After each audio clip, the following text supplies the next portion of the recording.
একই জঙ্গলে বাস করত একটি তোতা পাখি ও একটি কবুতর। তোতা পাখিটির সবসময় মন খারাপ থাকতো, কারণ তার একটি পা ভাঙা ছিল।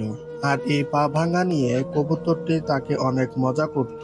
হঠাৎ একদিন কবুতরটি অ্যাক্সিডেন্ট করে তার পা হারিয়ে ফেলে। তারপর সেও অনেক মন খারাপ করে এবং কবুতরটি টিয়া পাখির কাছে এসে বলে, আমাকে তুমি ক্ষমা করে দাও, আমি বুঝতে পারিনি তোমাকে কতটা কষ্ট পেয়েছো। কবুতরের কষ্টের জন্য হলেও একটি লাইক সাবস্ক্রাইব করো।